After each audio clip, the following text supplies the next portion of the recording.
Don't let money get in the way of traveling. Go right now, get your passport if you don't have it. And that's what I would tell anybody.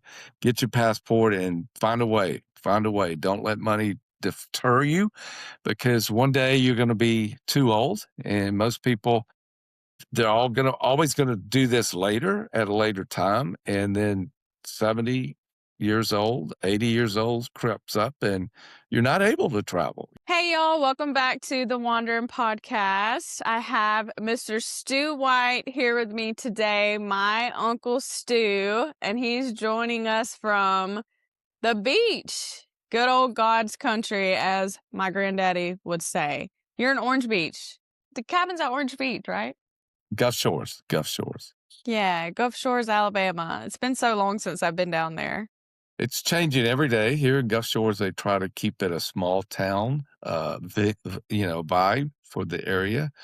And Orange Beach, it joins it to the east, and they're more progressive with their construction and their neighborhoods. But Gulf Shores tries to keep a small town, kind of Yeah, small. Orange Beach is getting so busy every time I go Yeah, down there. it is. So, Uncle Stu, where do I even start? So, I was looking through your Facebook last night, and I Yeah. guess I never really realized how much you were traveling when I was younger. I went all the way back to your photos, and I think I saw Uh, that you were in Italy. Yeah, I was creeping on you. yeah. Italy in like 2016 or 2017. Not So can right. you have you always traveled like this, or when did this start? Well, Macy is really interesting. When I grew up here in Baldwin County, my cousin's mother was from the UK.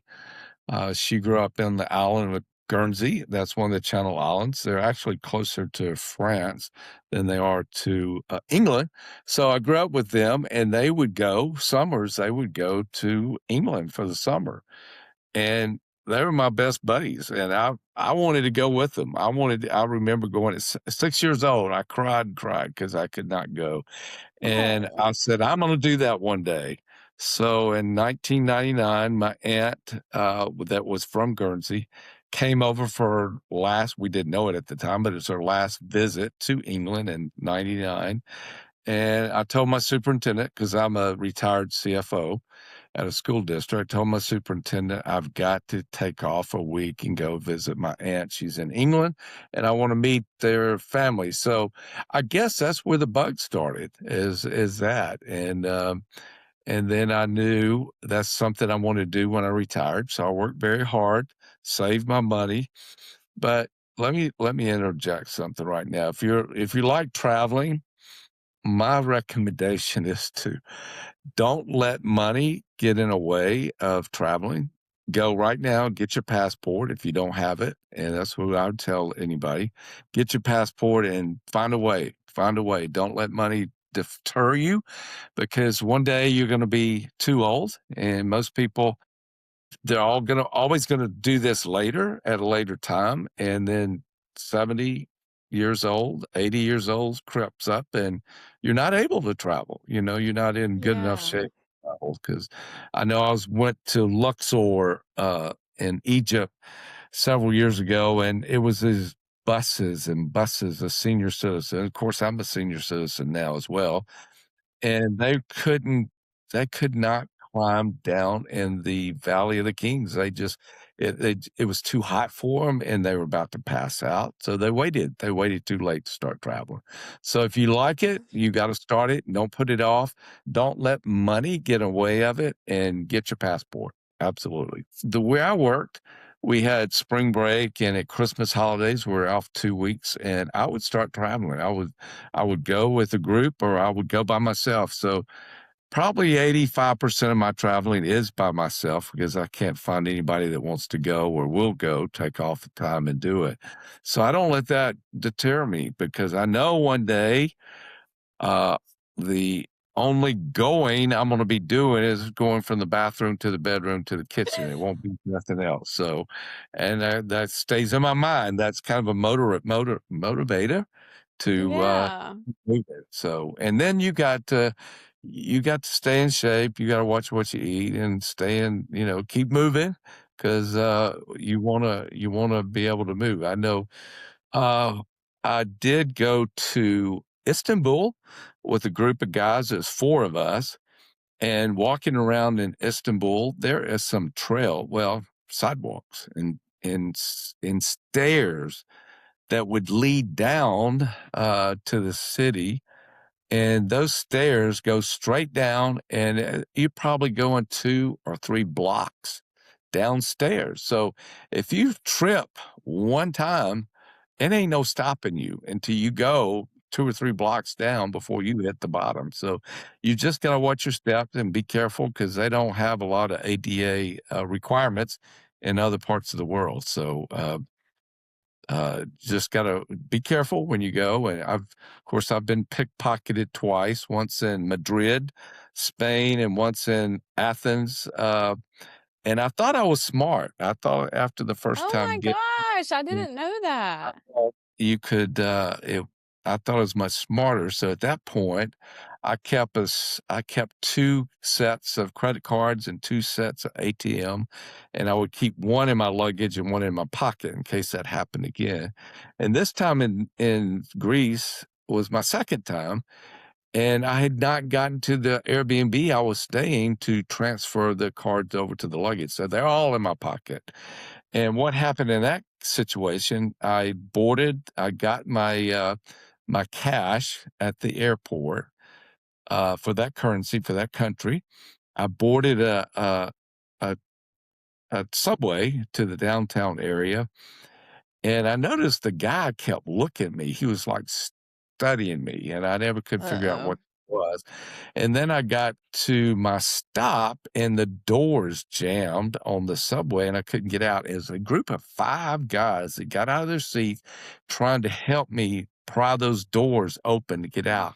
And I guess at that point, I was distracted, and he got in my front pocket, got all my American cash, all my credit cards. The only thing he didn't give was my passport and my currency for that country. So, fortunately, I use American Express, and they have a global assist office that will help you get cash, but you've got to and they do it through Western Union. They will shoot you cash at a Western Union, but you still got to have a passport to pick it up. So I'm not sure what you do, Macy, if you don't have a passport, have no document. And the third time, that was another time in Portugal. In Portugal, we was on a subway, and at that point, I had taken one of my cousins, or 2 daughters, and we were going to, Portugal and France, and we were on a subway in Portugal, and it was a group of 2 young girls and 2 guys that got on and they were up in the face of one of my cousins trying to get directions, and they wasn't speaking English. And I knew what was going on. They were trying to distract her, and by Distract. that time, one of the young girls got behind her and got her hands in her pocketbook and trying to take her. And Macy, I was so angry. I was about ready to pull a Goff. I mean, I was ready to take that poor young girl. I didn't, but it made me so angry because they don't realize what stress that puts a person in when they're in a new country. Yeah. No documentations at all. They're stuck, no cash, nothing. So it makes you very, very angry to come across something like that. So I I don't know what held me back, but I just wanted to knock her across. I know that's horrible, but it No, was a it's lot of not. bad feelings that came up from that.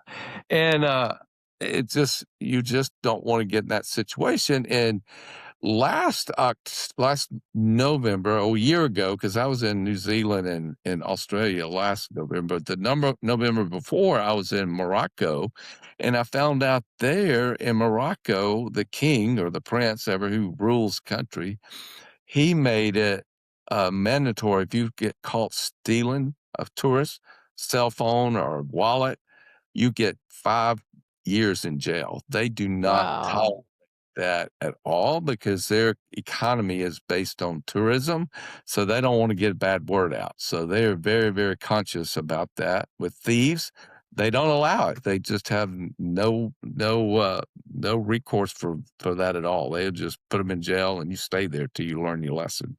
So I learned a lot. Good for them. But the interesting thing, and I'm sure you, Macy, you found the same thing when you're traveling by yourself, people are more apt to open up to you and talk, and you meet friends that way. You meet people. So I've got, just like you, I've got people from all over the world that right now I've got some people from the Middle East that's I think they're still in Ramadan right now, and they're celebrating at night. They don't celebrate during the day. They fast during the day, but at night they Mhm. celebrate. So they've been reaching out to me the last few weeks, so I've been keeping up in touch with them too. So it's a great way to meet people. And when Becky and I are traveling together, they don't seem to. The conversations just doesn't seem to happen. I guess they think we're I all right. know. But when I'm by myself, they open up and we have a good time. A lot of times I go out and eat with them, and we go on tours together and that sort of thing, and have a great relationship. Absolutely. Yeah, when I was going through your Facebook, I said, Uncle Stu is popular. I was like, he's got a lot of friends. I was going to ask you how you met all of these people. Was it when you were traveling solo? Because I have experienced the same thing. You know, when I went with a friend, I didn't make as many friends as when I was with someone else Yeah, because right. they don't approach you. But when you're by yourself, they're like, oh, like, yeah, it is different. It's different when you're solo. It almost makes it more fun when you're by yourself. They wanna hang out, they ask you to join it, or you join with them, and a lot of times it would be a guru, I use that a lot. It's a free walking tour of cities. That's what I try to do when I get into a city. I try to get, my bearings, and a great way to do that is doing a walking tour of the city. They will point out things to you and come back and visit it later. I'm gonna go back to when you said you almost had a golf. If y'all don't know, that's my mama's maiden name. Yeah, yeah, that's right, And that's yeah, good. if something like that happened, it would be bad for the other person. But you know, that happened to me my first night in Phuket in Thailand. They stole my phone, and this was my first ever trip. It was when I lived in Australia, and then I went to Thailand for a month. Well, I did other parts of Southeast Asia, but I was out and about, and the people at my hostel told me not to keep anything in my back pocket. And one thing led to another, and I had it in there, and we got to one of the other bars, and I was like, oh my gosh, I can't find my phone. And we looked everywhere and it was gone. And I remember I was sitting on the steps of somewhere with my friend Josie from Sweden, and I was eating pad thai just a crying.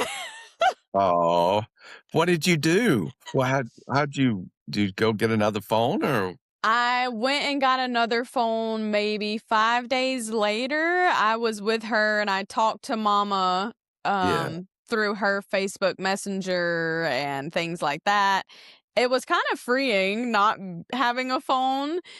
But when we were gonna separate, you know, I had to have some kind of communication. So I actually went to one of those little stands that was like their phone store or whatever, and I bought a Thai phone, and I had I had a Thai number and everything. I had a Thai phone for a long time. Even when I went back to Australia, I still had that Thai phone. So all my pictures from that time are really, really bad because I don't know, they didn't have iPhones and things like that. It was like a Thai phone. I can't remember the brand. But when I went in there, all these women, they came up to me and I was like, I just want something with a good camera so I can take pictures of all my travels. right. But the Thai people, especially the women, the beauty standards over there, they want to be lighter, their skin. So their cameras are made to kind of wash their skin out. I So when see. I was, they were like, "This is a good one. This is a good one." And I'm looking at the camera, and of course, I'm already really pale, so I look like a Yeah, ghost. yeah.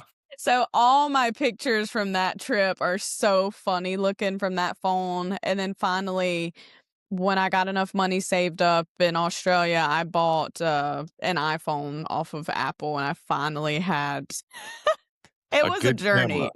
a good camera again. Yeah, so that was my only experience of that.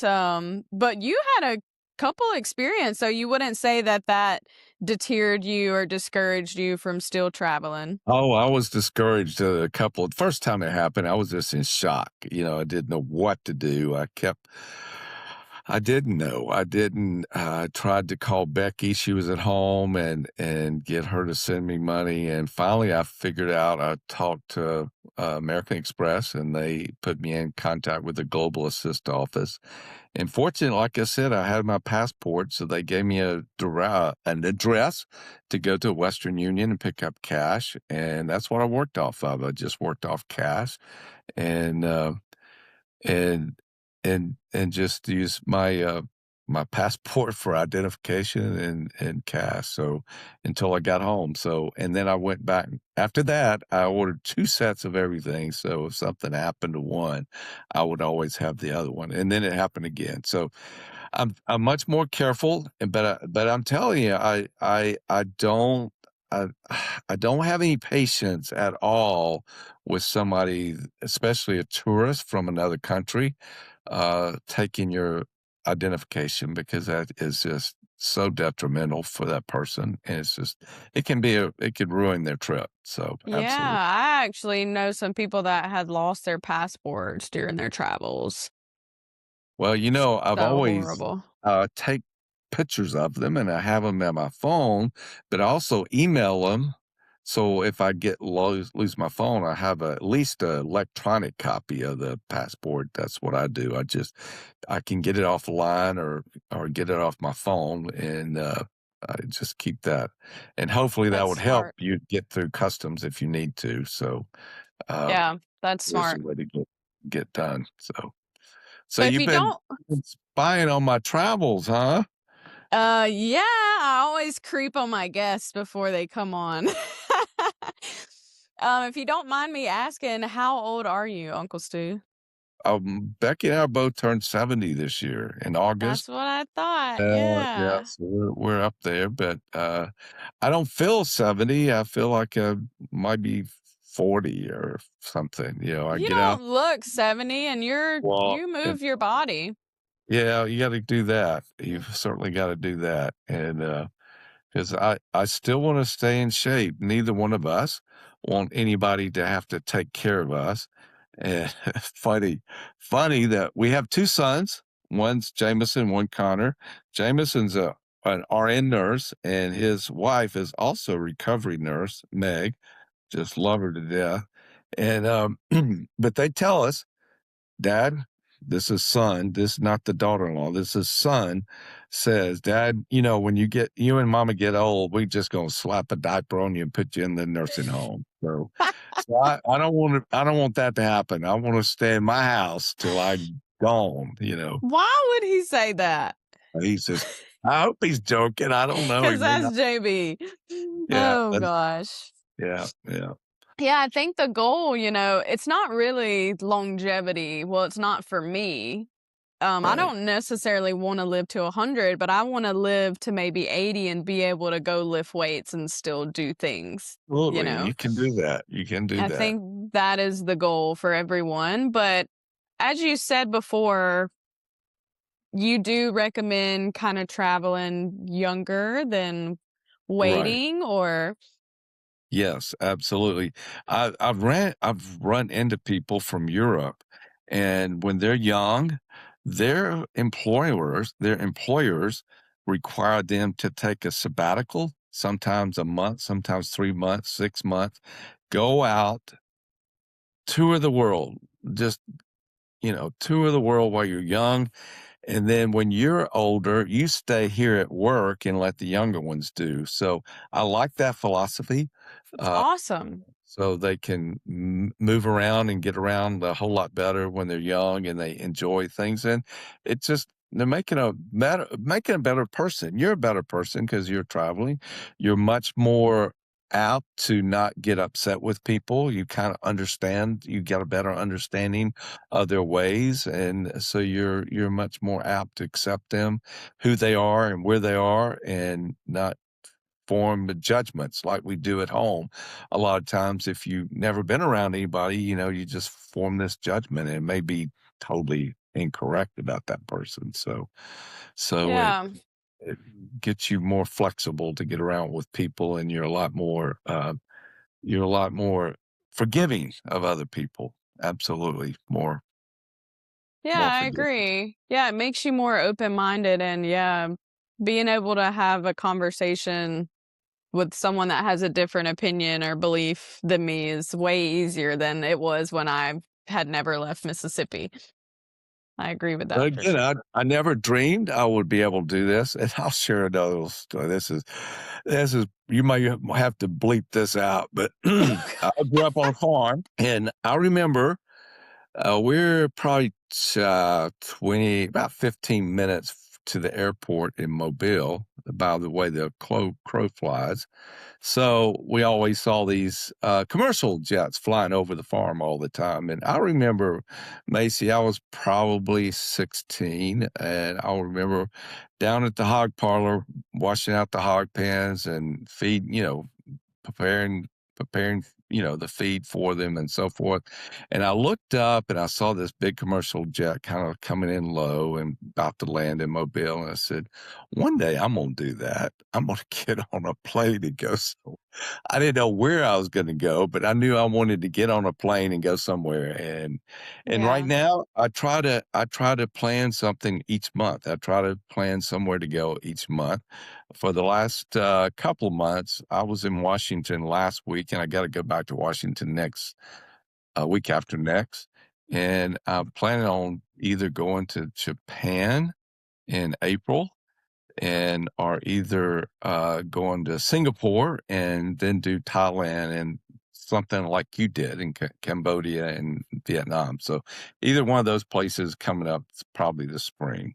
And I'm Yeah. kind of a last minute person. Within 2 or 3 weeks, I can plan a trip and be gone. So it doesn't take Really?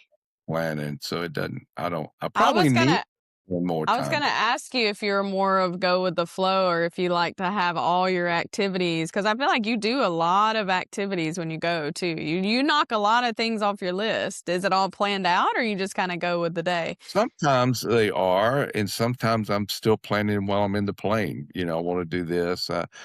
Do like you. I go on podcast and YouTube, and I watch these channels people do, and they point out things to do and that you don't want to miss. I try to pick up on those, and and not miss those things, because a lot of times I know I probably will never go back to New Zealand. But so I try to pick the very best. And of course, Sydney, Australia. My gosh, the Opera House has been on my I radar for. saw you went inside. I didn't go inside, but I was Yeah, you outside. can do a tour, and that was one of Frank Lloyd Wright's students from Denmark, Copenhagen, Denmark. He was a student of Frank Lloyd Wright, and he's the one that came up with that design. And it's amazing designed. And if you look at the cells, they they interviewed a lot of architects, and they wanted to do this, but they didn't know what they wanted, so they put a competition out there for different architects to put in some their drawings or their thoughts what it should be like, and he did, and he won it. But the problem was Oh. he didn't have it all figured out how they were going to build those cells. So they kept struggling with it, and finally they figured out they made each cell like a circle. Each one of those are a circle, and they just split it in half, and that's how they and everything was like a sphere or half of a sphere, and they can calculate everything much better that way because everything ran together, wasn't just haphazard. So once they got that down, they conquered it, and it's a beautiful monument, absolutely Yeah, beautiful. that building is so cool. I was in Manly Did you go to Manly, Sydney? No, I didn't. No, missed that. It's Yes. just that little island, so you take the ferry and, like, ride in the ferry at night with the opera house all lit up. It's yeah, it's beautiful. I went to the prison. There's a little prison island off. You have to take it boat ferry too. I forgot the name of it. I did that for the day, and so that was interesting. It was a prison on an island, not far from there. It's not now; they've closed it since then. But Oh, it was fun just getting out in the harbor and yeah. I liked riding the ferry yeah, it's out cheap, there. cheap to get around there too. Mhm. I was gonna ask you, how many countries have you been to? Do you know? Well, I've been to Northern Africa. I've not been to Southern or the middle part of Africa, and I've not been to any Asian countries, but and of course, Russia, I've not been there, but I've been a lot of places in Europe and a lot of places in South America too. Down in Argentina, Buenos Aires, and that was an adventure. And Lima, Peru, I went on a Machu Picchu. I went Oh, hiking. man, that's bucket list right there. Yeah, yeah, and then in Quito, Ecuador, I went there, and it's interesting. Sometimes I don't even check the currency. See, I don't do that until I get on the plane and figure out what currency they are. I do try to check the electrical outlets, make sure that I have something that will work. And so I do check that before my trip. Yeah. Currency, sometimes I don't. I got to Ecuador, and they were on the U.S. currency just like we are here. The only difference is there in Ecuador, you couldn't find any dollar bills. They didn't have any $1 bill. But what they did have, they had the Susan uh, Anthony dollar coin. So they've got all of the Oh. coins down in Ecuador. I know you've seen them, but they're not very many around, but they're using them apparently using them in other countries more than they are here.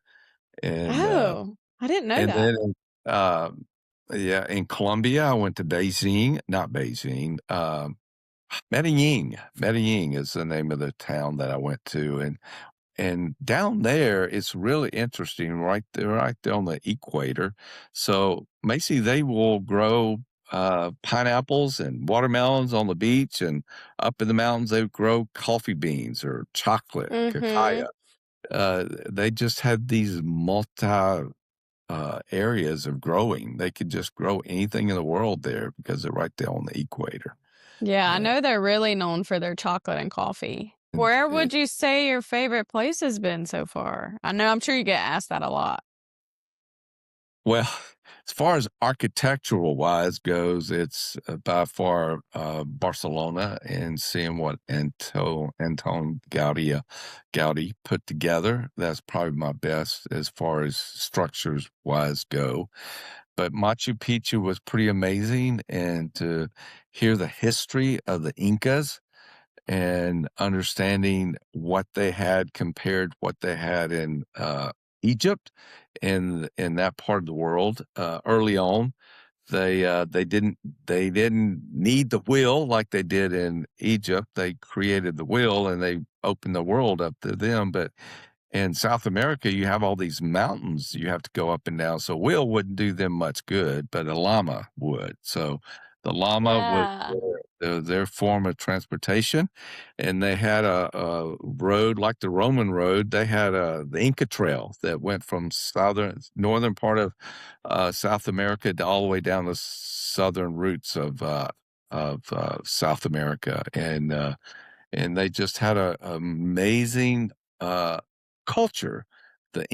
What the Incas did in South America and Peru, they when they were forming their civilization, they took the best of other civilizations back then. I don't know what year that is. 17, 16, 16, out of hundreds.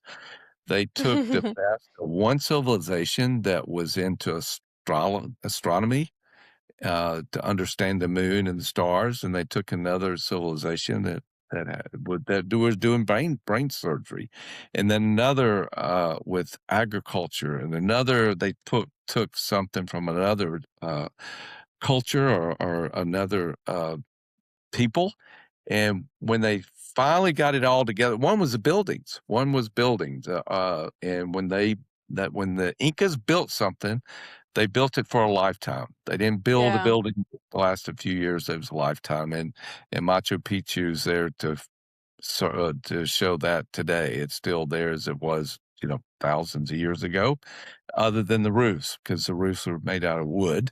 And so amazing people, and you study it and learn it, and you find out it all came to an end one day. Their culture is no longer known because they scattered. The Spanish conquistadors came to town and robbed all their gold and took all the gold from everywhere, and it still wasn't enough gold. So they took the king or the emperor of the Incas and held him at ransom, held him hostage until they got more gold. And then they went in their they didn't have churches. They had some type of wherever they worshiped. They took the gold off the walls and gave it to the Spanish conquistador, and then they end up killing the king or the emperor.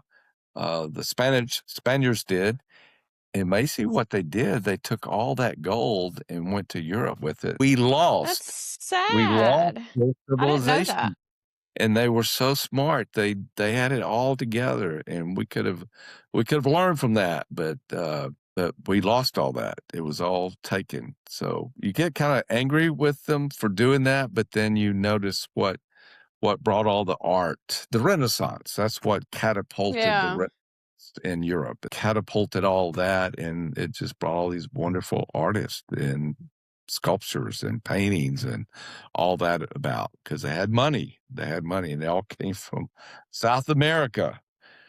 And so that was And you interesting. learned all that when you were there? I did. I went on a little tour, and a lot of this was during COVID in 2000. And a lot of times I was the only one in the tour. I would, Really? yeah, because not many people were traveling. Not hardly anybody was traveling. And COVID rules, you were in Australia, you know what it was like then. Yeah. During the COVID, the rules would change. I would fly into a city and these rules applied, but when I had to get on the plane to go back, the rules changed and you had to do something different. So it was very, uh, it wasn't pleasant. It Were you wasn't pleasant. nervous traveling during COVID, or were you just No, like, not "I'm still really. gonna go see No. the world"? I mean Yeah, I'm gonna still see the world. That was me. I had the vaccination. Of course, I took the vaccination, but I didn't want that to stop me. And it turned out that, it wanted me I didn't have to compete. The tourist wasn't there, so it's not a lot of competition there to see things and do things because it Yeah. wasn't many people there. Where was the first place you ever went? Well, my first place was England. I was in my 30s and I was by myself. I've never flown overseas, and I had to fly into Hearth, Heathrow? not Heathrow. Yeah, I was trying to Heathrow. Flew into Heathrow, had to catch a train, and I remember going up to this guy in the airport, asking him where the train station was. So I had to go to this train station. I called it uh, Reading Railroad because we played Monopoly all of our lives. So it was Reading. And everybody laughed at me when I called it that because it's not pronounced Reading, it's Reading Railroad, Mhm. Reading Station. And I asked this gentleman, I thought he was English, and he was, but he was from Scotland. And his accent was so thick, I could not understand his English. He was speaking it all. And I finally had to go to somebody else. And anyway, I got on the train and met my friends at Didcot. it was another train station. I had to change trains at Reading and get on another train. So that was my first experience with trains and planes and subways and, and I'm sure you found the same thing. It's subways are very forgiving, even trains are very forgiving. If you miss a stop, you just get off and turn, do a U-turn and go back where you're Yeah. supposed to. So, very, very Yeah. forgiving. So it's not a big thing. And especially with COVID traveling, something you got to learn if you get uptight about things, you got to be careful because you've got to put your life in somebody else's hands. At the airport, you can't get upset with the flight Yeah. canceled. It just making you worse if you get all upset over it because you have no control of it. So if you learn that, you're at somebody else's mercy. Your trips will go much better. You do what you can Yeah. do, but then when it's somebody else's hands, it ain't nothing you can do. So don't. I think travel You know. teaches you, especially solo travel, you just gotta roll with the punches, and if you don't, you're just gonna be miserable your whole trip. Oh, absolutely. Yeah, it could ruin your whole trip. You could fixate on it the whole time and just keep thinking about it, and it would just ruin your whole trip. So you gotta put it in somebody else's hands. Absolutely. Yeah. I haven't touched the continent of Africa. I haven't been to South America, but then you haven't, I've done a lot of Southeast Asia and you haven't been over Right. there. But Yeah. when you get Well, over there, you're a big foodie. yeah. So, man, the food is unreal. And the people are just, golly, they're just the nicest people in the world. Well, did you find some English speaking people there in Asia or not? Well, when I stay at the hostels, Oh yeah, they speak a bit because usually in Southeast Asia, the hostels are their home. They yeah. live like upstairs or downstairs, and they rent out all those rooms in their home. And the owners of those hostels, their their English is pretty good, but others, no, not really.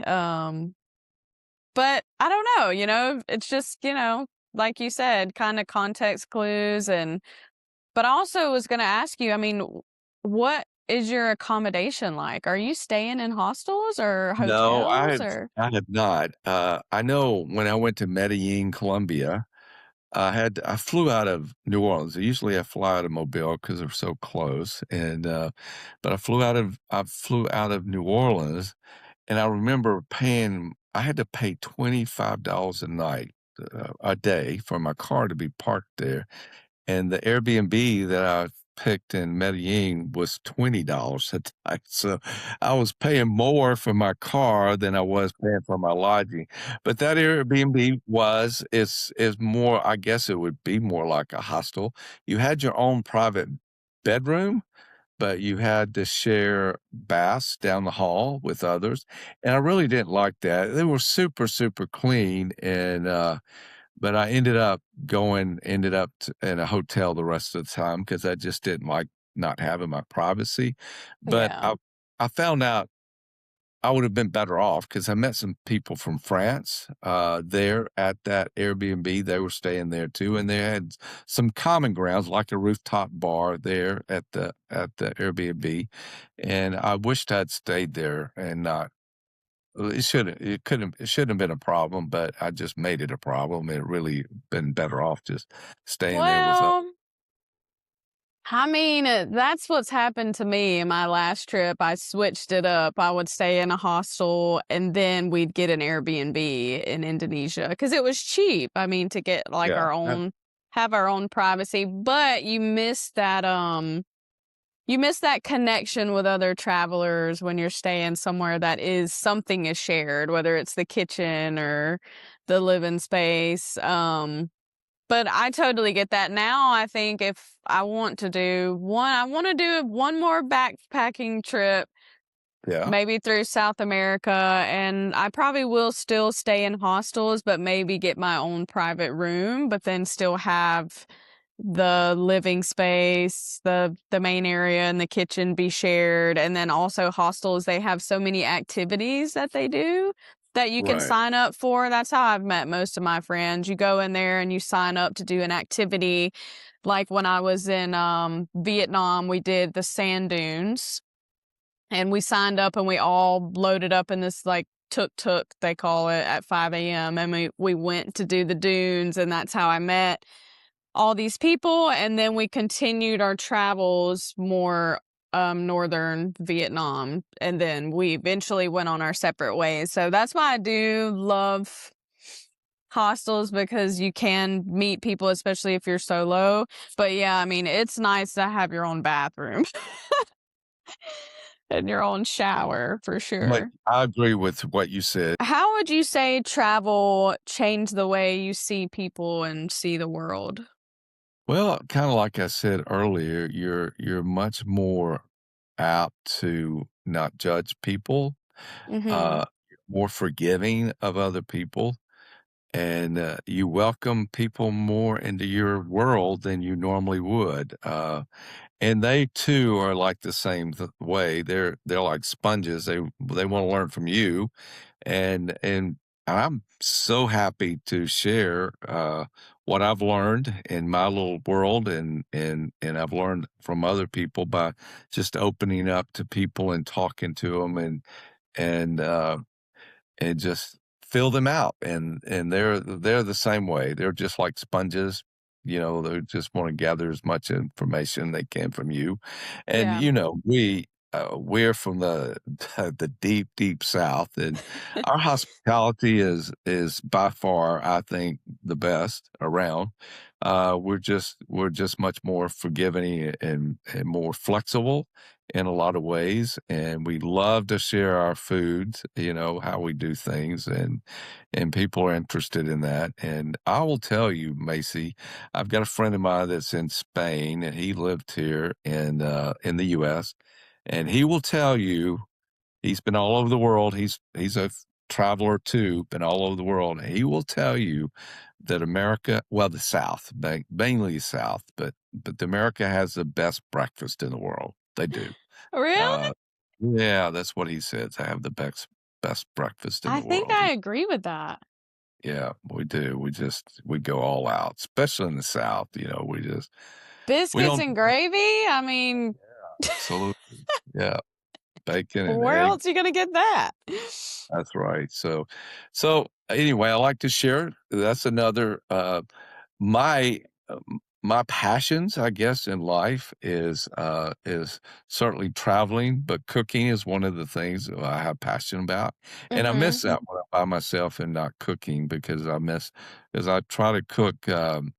Often for my family, and, I miss that part, and then the other part is the architect. I enjoy the architect where I go and see uh, different way of doing things. I was certainly blown away when I went to Machu Picchu and Cuscos, and see how they built, how they fitted stones together, and you can't even slip a piece of paper in. It's It's just wild.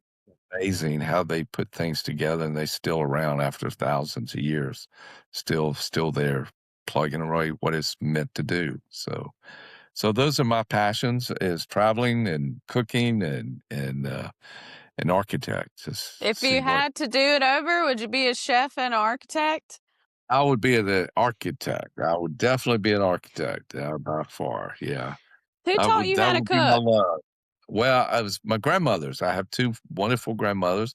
One had 12 kids and one had 4, so the one that did the 12, she had to cook big volumes of stuff, so when it came to baking, she didn't do a lot of pies and cakes, she did more cobblers, so she had to have big Mm.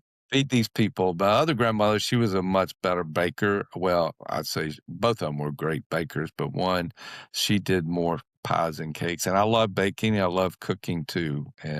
And Macy, I love people that dawn on you, tell you how good your food is. Man, you do that. I just keep cooking. Yeah. I love to hear that. I love to hear that when You people know tell. you cook good. I love to hear that. Where's the best food you've had on your travels? I Oh, gotta I guess know. probably Europe, I guess. Yeah? Yeah, probably Europe. The best pastries in the world's in France and Austria. Austria's got some wonderful pastries too. I'm sure they are. I'm sure they're all over the world too.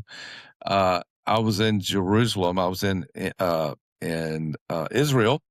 Well, it's been about 3 years ago, and in the whole Arabic world, they use a lot of spices that we don't normally use. Turmeric is one that I like a little bit, but it just It's I different. it's different, yeah. What did you think about the food in Greece? You know, my Oh, boy that was amazing too. Yes, it my was. boyfriend's, family, they're from Egypt, but they're also, Greek. Yeah, They're yeah, from his daddy is from Alexandria, but then I think his mama's side is from Crete. yeah. So when they came, well, when his mama came, she's actually coming this month again too. They made lamb and it was really good. And he's always raving. He wants me to get over there so I can see their world and eat their food, what he grew up on. And they grew up in Dubai. And yeah, you like the food over there? Oh, Greece. Oh, I forgot about Greece, yes. Oh, everything was so fresh. Everything was Yeah, that's what he says. It's the salads, the capers, they make their own wine, they make their own olive oil, they grow their own capers, they just grow them wild. yeah. A lot of times I'll go to cooking schools when I go, and one time I I was saw in that. Crete. I went to Crete, and I stayed in Crete a week, and I took a cooking school, but it was up on a mountain, and I went to the people's house, and again, it was during COVID, so it wasn't anybody there. I was the only only one there. So, the young lady that did the cooking school and the mother, they took me to the, vineyards where they grew, olive oils, and we picked capers, and we put something like maybe like green, like turnip greens, picked it, and picked capers and, picked some olives, and then she came back and made a meal out of it, and, Mm. best olive oil in the world was in Crete, and, Oh, man. just everything's so fresh and so, that's probably the best, really, really is probably the best food is Greek. Really? That's what I was Yeah. when I saw You that you know, went there, I was like, "Man, I bet the food was so good there." Mediterranean diet, that's something my cardiologist, tells me I need to be on as a Mediterranean diet because of the olive oil and the freshness and low fat, low carbs, Yeah. and, so he really pushes that Mediterranean diet. What would you say is the weirdest food that you've eaten on your travels? Uh, well, I would imagine it's something that's gonna be in my future when I get to Asia. Oh, true. Who knows? True.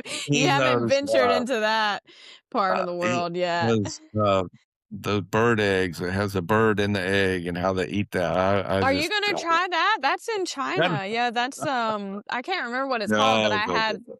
my friend, she lived in China for 5 years, and I did an episode with her, and she said she did not like those eggs, but it's very like a special thing and a ritual thing to eat that. She was at a table with a whole family, so she couldn't not eat it, but she said Oh, she God. she said it smelled like sulfur, like Oh, that would be not good. I guess maybe more of the Arabic food is just something I didn't enjoy as much because, the spices, I just wasn't used to those spices, I think, so, Yeah. now lamb, the lamb is a killer there, and, I went to Marrakesh in a big open market, and the lamb they cooked was under the ground. They were in these vats, and they cooked them under the ground, and you just Yeah. buy kilometers of, kilograms, I guess, of kilograms of the lamb, and it was so much of it, so it was so good. It's just Oh, amazing, man. That sounds and awesome. so But this pastries is a big thing to me too. I'm a sweet holic as well, so Me I too. have to watch But I haven't myself. been to France. But if Definitely you gotta go. go, I would recommend to learn a little bit of French because they are turned off to Americans that will not try to say anything. You I try to know. be an American, you go in there just speaking English and won't even try that, they will kick your butt. They will not be kind to you. But if you just say bonjour, just something, they will open up to you.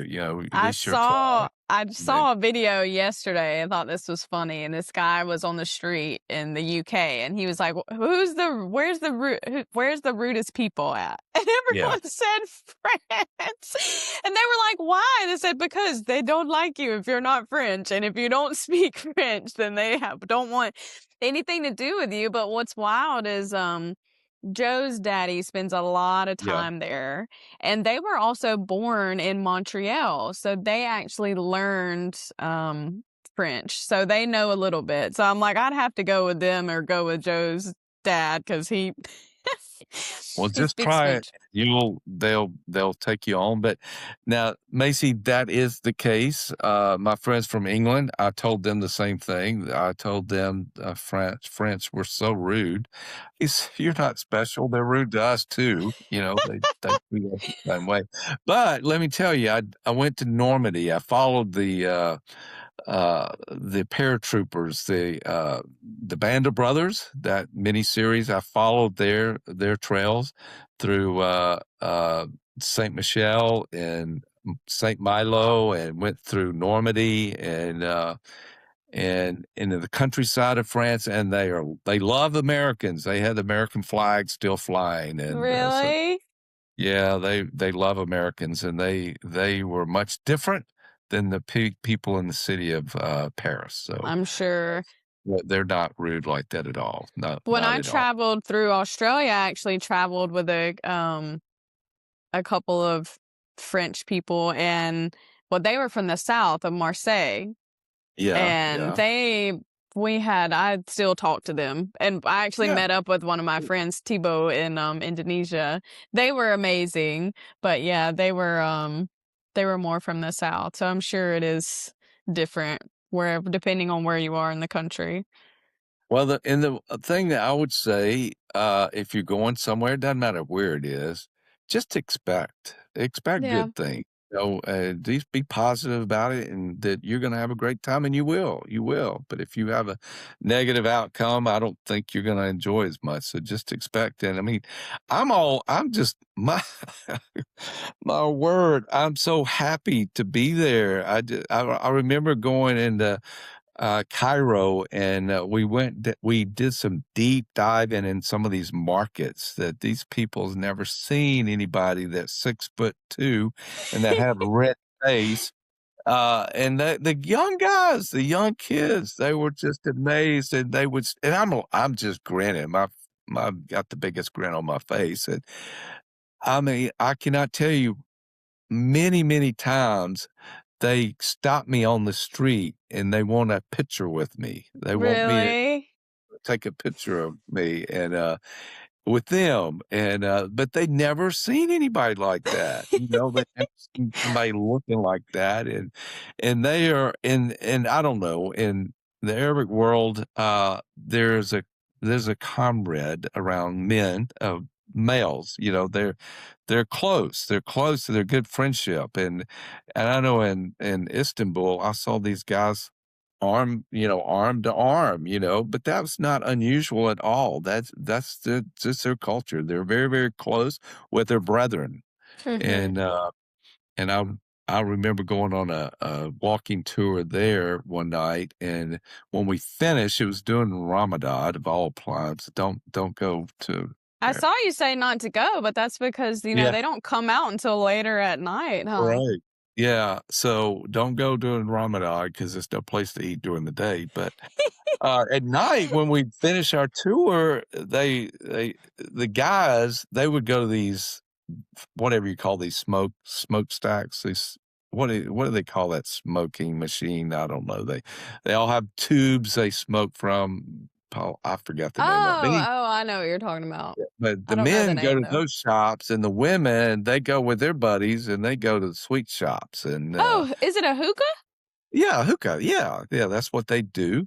They, at night, they go to the and they all gather, all the because they don't drink, it's Mm, not bars they're going to, they go to hookah, hookah and they bars, yeah. smoke, and they go by themselves, and the women go there by themselves, so they're really close with one another. That's just amazing, and so and that's what I found there in Egypt too, that the brethren are just so close, and they reel you right in, they'll accept you too, if you'll let them and be welcome to that, open to that. They'll Yeah. take you right I in. feel like when you're walking around with a smile on your face too, I mean, they can also feel your energy Yeah, if I think you're so. there to really like learn and have a good time and you're not there to just be like, because I feel like some English people, they travel and they get annoyed if they're in another country and they're not speaking English to them. I'm Oh, yeah. like, that's not their language. I've been with those people, and they get bothered because 'cause they're not speaking English, and I said, "You're in their country." You Yeah, that is insane to me.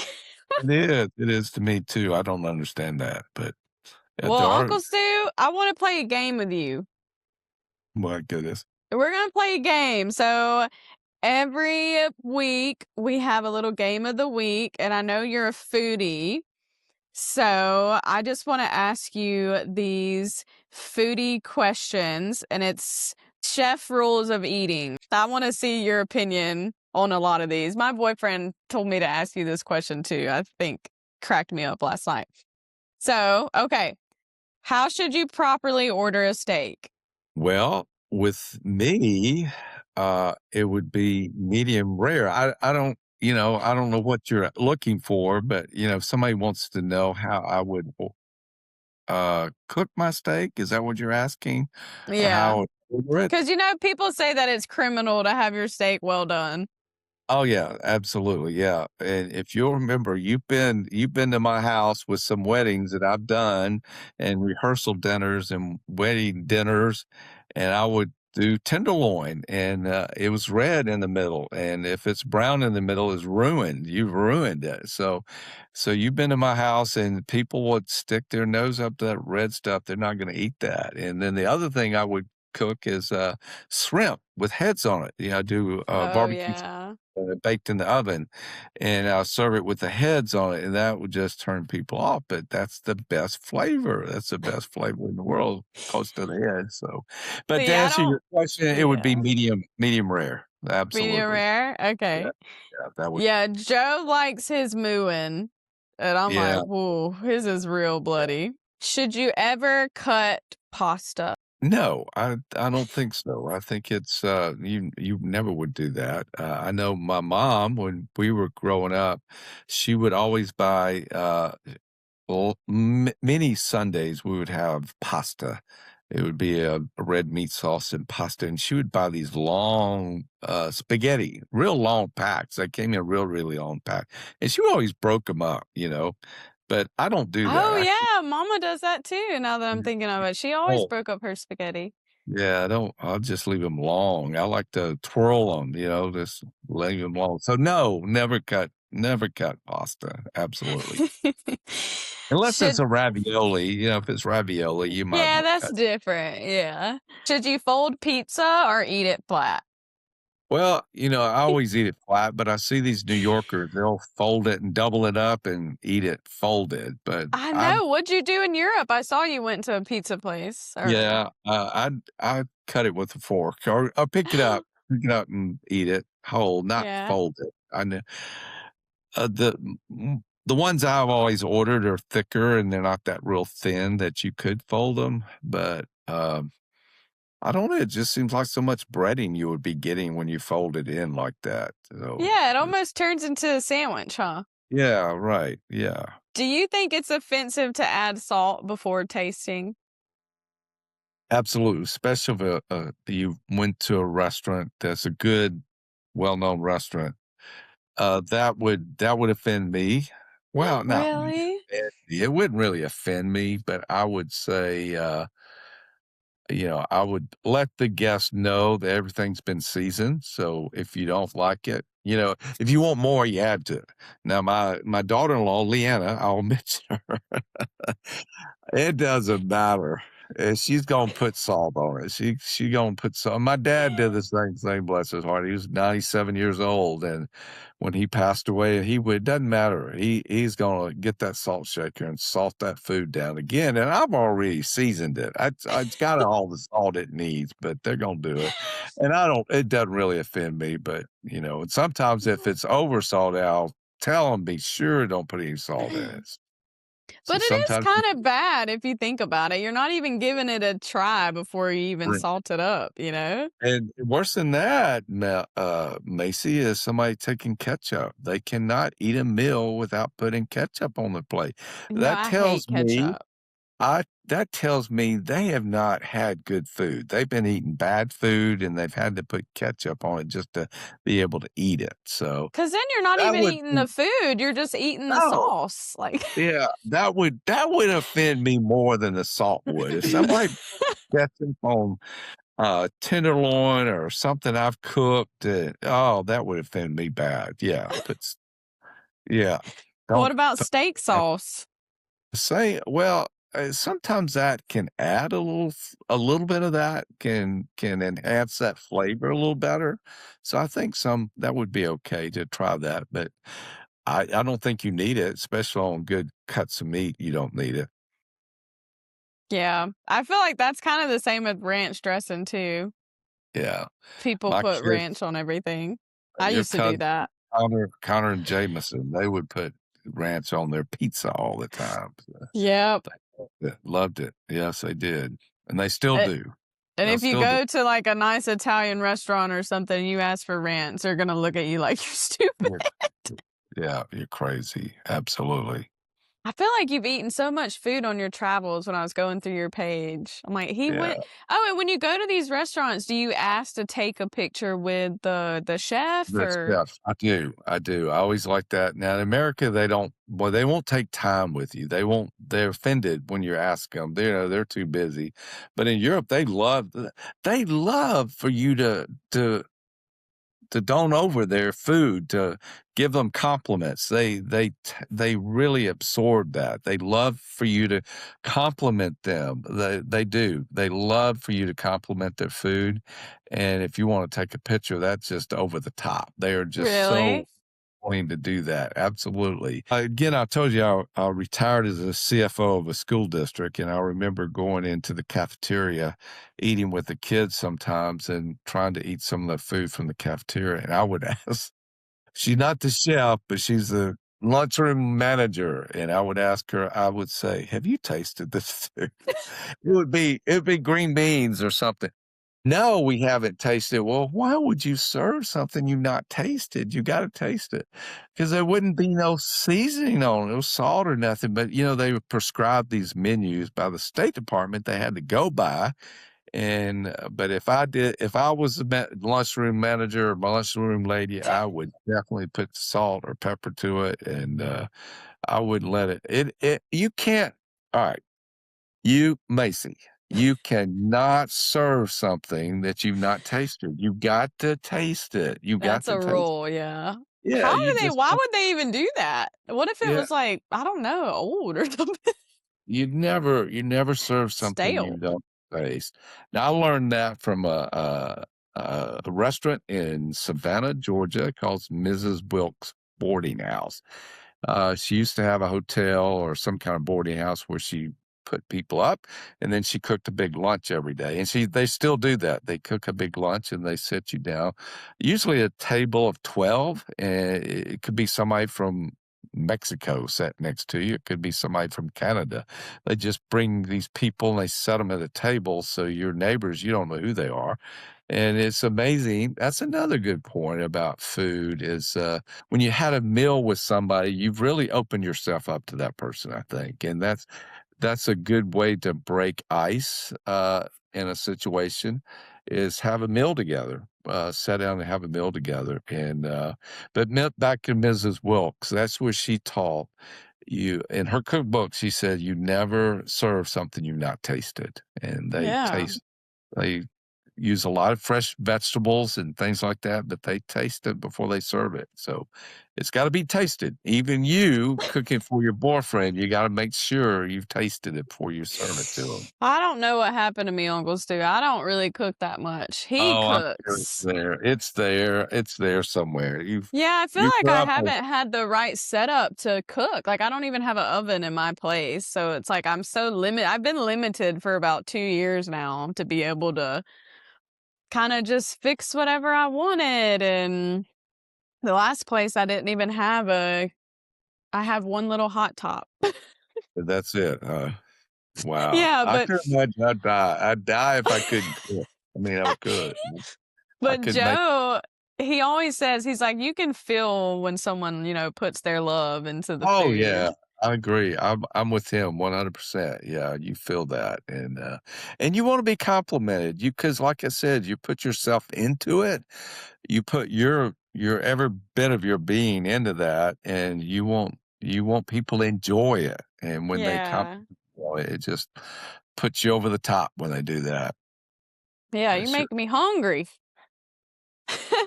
Well, Uncle Stu, what do you think has been the most memorable thing you have done out of all of your travels?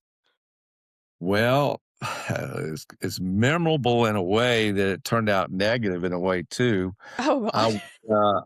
when I went to Morocco, I did a 2 night. It was a 3-day, tour over to the Sahara Desert, I and saw that. You stayed in the camped, tents. we stayed in a tent one night. One night driving over, we stayed in a hotel, but that night uh, we parked in the Sahara Desert. We got on these camels, we rode them in, and we got to watch the sunset over the sand dunes.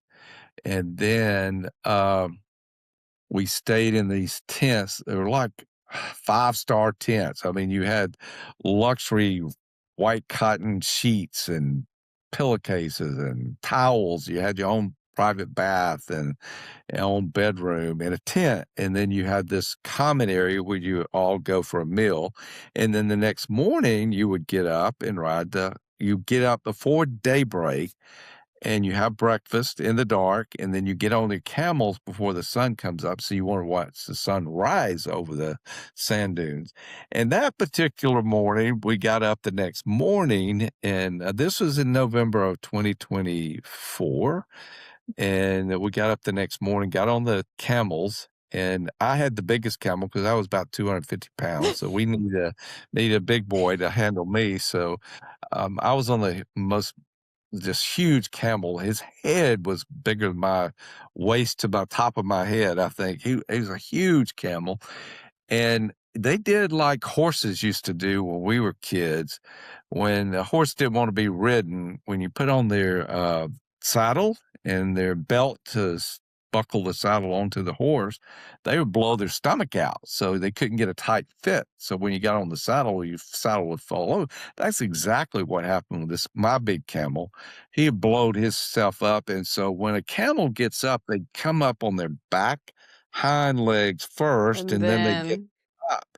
Well, when he came up like that, I was sitting on him and I just rolled over him. And as he came up, he oh, flipped and I hit the Sahara Desert on my side. And that Sahara Desert you would think it would be soft, but it's like concrete. It's been there for billions of years. This is concrete. oh no.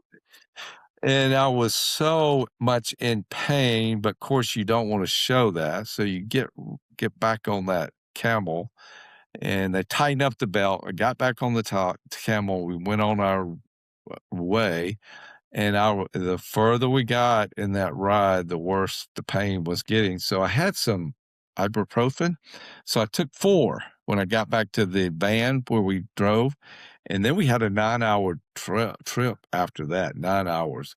And I would just eat those ibuprofen and they help with the pain. And it was like in the middle of the night when that happened. So I had to call Jameson, my son. He was an RN.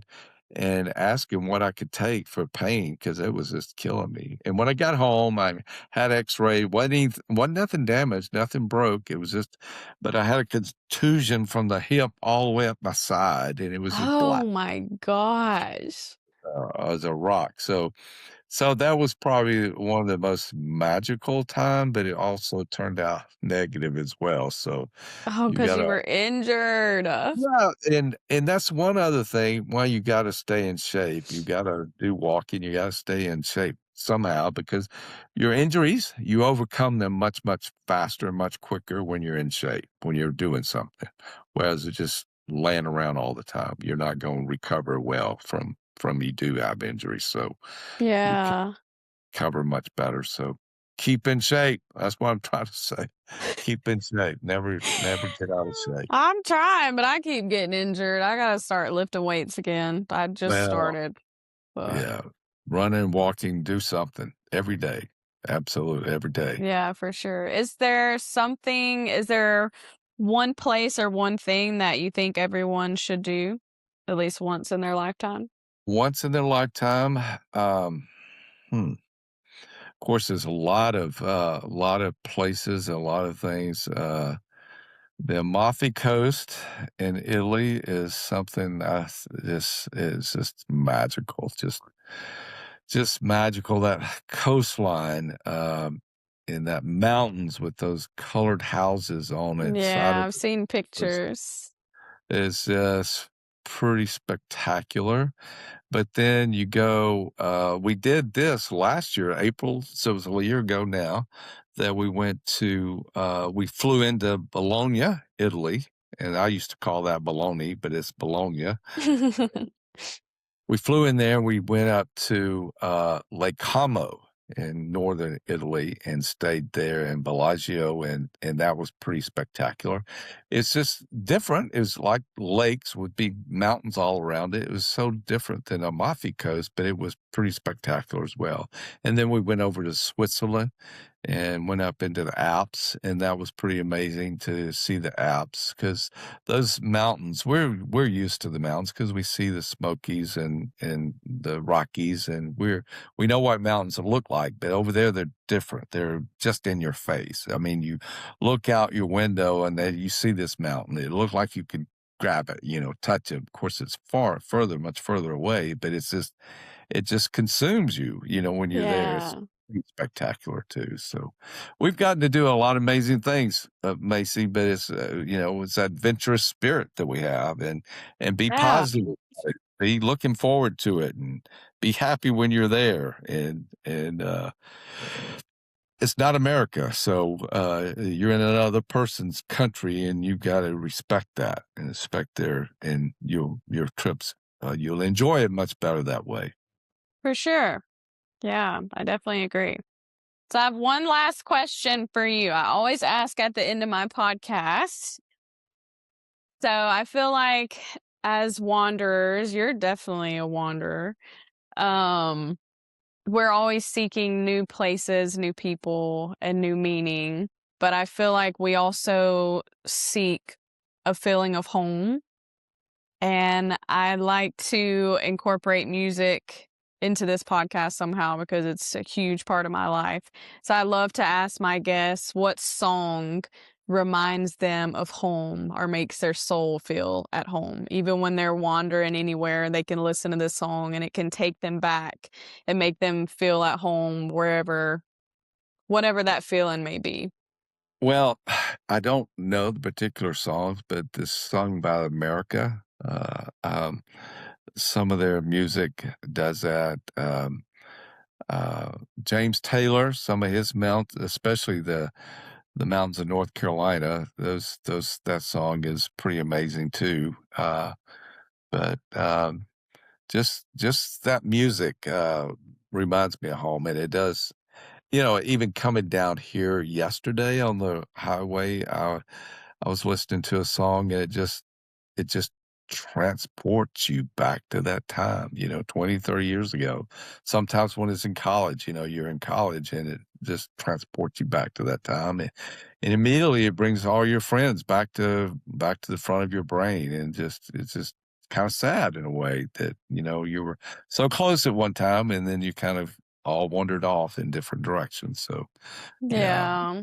But very, isn't very it wild how a song can do that? absolutely. Yeah. Yeah. It can take you anywhere, Yeah. no matter Absolutely. where you are. Thank you so much for doing this, Uncle Stu. This was so fun. You really are. Like, I love seeing all your travels. It's awesome. It's really Well, cool. well, thank you. And if I can help you, and you're going to have to help me through Asia because I've never been there. So, Oh, and I I'm will still for sure. All right, y'all. Thanks for watching. See y'all next Tuesday. Keep wandering and keep listening to the songs that bring you home.